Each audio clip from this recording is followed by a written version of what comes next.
Hello everyone. दोस्तों, कल की न्यूज़ है कि राष्ट्रपति ने 9 राज्यों और केंद्र शासित प्रदेशों में राज्यपालों के फेरबदल की मंजूरी दे दी है।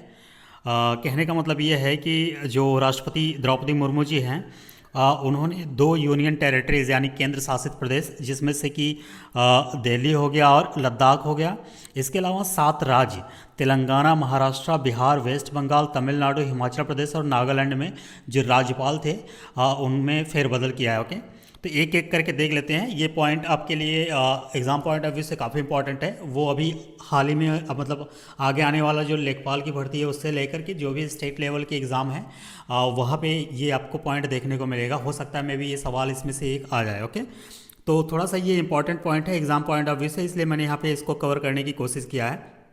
सबसे पहले हम लोग जो लद्दाख में फेरबदल हुआ है उसको देख लेते हैं। तो यहाँ पे आप लोकेशन देख पा रहे होंगे मैप में, ये दिल्ली है। दिल्ली में पहले एक लेफ्टिनेंट गवर्नर के नाम से जाने जाते थे जिनका नाम था विनय कुमार सक्सेना जी। ओके, विनय कुमार सक्सेना जी को अभी आज के समय में इनको चेंज करके लेफ्टिनेंट गवर्नर ऑफ लद्दाख कर दिया गया है। ओके, ये पॉइंट आप ध्यान रखिएगा कि इनको दिल्ली से मूव करा के इनको लद्दाख का लेफ्टिनेंट गवर्नर नियुक्त कर दिया गया। लेफ्टिनेंट गवर्नर क्यों कह रहे हैं? क्योंकि जो भी यूनियन टेरिटरीज होती है वहाँ पे जब किसी हेड को चुना जाता है बेसिकली, तो उसे लेफ्टिनेंट गवर्नर कहते हैं। लेकिन जो राज्यपाल होते हैं वो आप देखेंगे तो वो राज्यों में होते हैं। ओके, लेकिन अगर केंद्र शासित प्रदेश होगा तो वहाँ पे वो लेफ्टिनेंट गवर्नर के नाम से जाने जाते हैं। तो विनय कुमार सक्सेना जी को दिल्ली से मूव करा के लद्दाख का लेफ्टिनेंट गवर्नर बनाया गया है। इसके अलावा जो अगर दिल्ली से इनको मूव कराया गया तो दिल्ली ऑटोमेटिक खाली हो गया होगा। तो दिल्ली में जिन्हें इस पद पे रखा गया है लेफ्टिनेंट गवर्नर के रूप में, उनका नाम है तरनजीत सिंह संधू।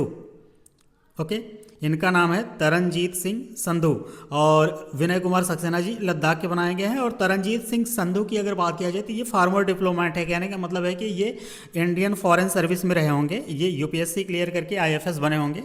तो ये फार्मर डिप्लोमेट हैं, इनको दिल्ली का लेफ्टिनेंट गवर्नर बनाया गया है। इसके अलावा एक पॉइंट और हम लोग देखते हैं यहाँ पे, कविंद्र कुमार, जो कि जिन्हें अभी देखा जाए तो हिमाचल प्रदेश का राज्यपाल नियुक्त किया गया है। ये पहले लद्दाख के लेफ्टिनेंट गवर्नर थे।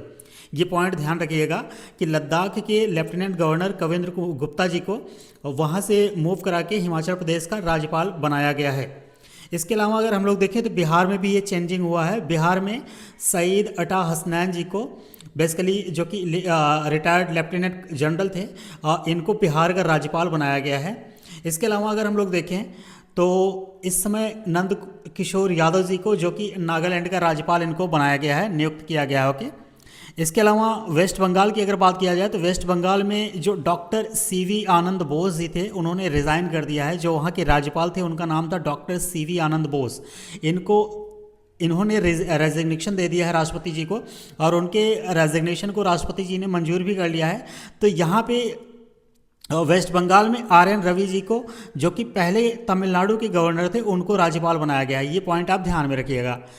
क्या नाम है इनका? RN रवि जी। ओके, इनको कहाँ का बनाया गया है? तो तमिलनाडु का बनाया गया है। और तमिलनाडु की अगर राज्यपाल की बात किया जाए तो क्योंकि वहाँ का पोस्ट खाली हो गया होगा, इनको तमिलनाडु, ये पहले तमिलनाडु के राज्यपाल थे, तो वहाँ का जो पोस्ट खाली हो गया है, वहाँ पे केरला के जो गवर्नर थे राजेंद्र विश्वनाथ आर्लेकर जी, उनको अतिरिक्त कार्यभार दे दिया गया है। कहने का मतलब ये है कि जो केरला के राज्यपाल जी थे जिनका नाम है राजेंद्र विश्वनाथ आर्लेकर, उनको तमिलनाडु का एक अतिरिक्त कार्यभार दे दिया गया है, उन्हें तमिलनाडु का भी राज्यपाल बना दिया गया है। ओके, तो वो 2 राज्यों को कवर करेंगे। कौन कौन से राज्य? एक तो केरला ऑलरेडी वो थे ही, इसके अलावा उनको अब तमिलनाडु का भी राज्यपाल बना दिया गया है, नियुक्त कर दिया गया है। तो तमिलनाडु के जो राज्यपाल थे जो RN रवि जी, उनको अब वेस्ट बंगाल का राज्यपाल नियुक्त किया गया। ओके, इसके अलावा तेलंगाना में भी ये मूवमेंट आपको देखने को मिलेगा। ये मतलब कहने का मतलब ये है कि तेलंगाना में भी ये चेंजिंग हुई है और वहाँ पे शिव प्रताप शुक्ला जी को बनाया गया है।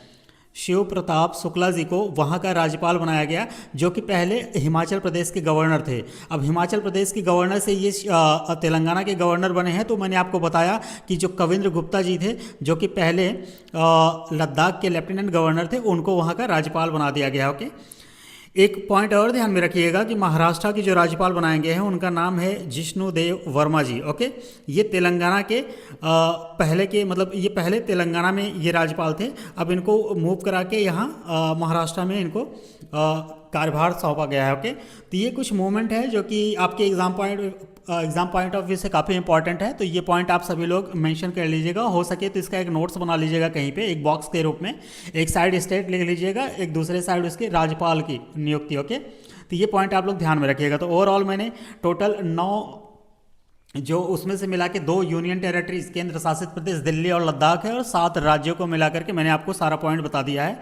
मैं जस्ट क्विकली 10 सेकंड में इसको रिपीट कर दे रहा हूँ कि लद्दाख का विनय कुमार सक्सेना जी को बनाया गया है, दिल्ली का तरनजीत सिंह संधू जी को बनाया गया है, हिमाचल प्रदेश का कविंद्र गुप्ता जी को बना दिया गया है, बिहार में सईद अटा हसनैन जी को बनाया गया है, और नागालैंड में नंद किशोर यादव जी को बनाया गया है, वेस्ट बंगाल में RN रवि जी को बनाया गया है, तेलंगाना में शिव प्रताप शुक्ला जी को बनाया गया है, तमिलनाडु में राजेंद्र विश्वनाथ आर्लेकर जी को बनाया गया है जो कि ऑलरेडी केरला के राज्यपाल हैं।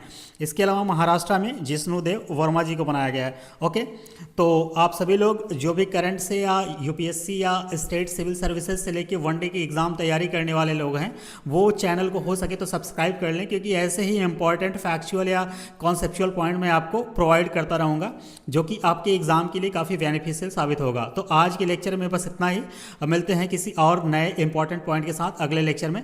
तब तक के लिए आप सभी को थैंक यू सो मच।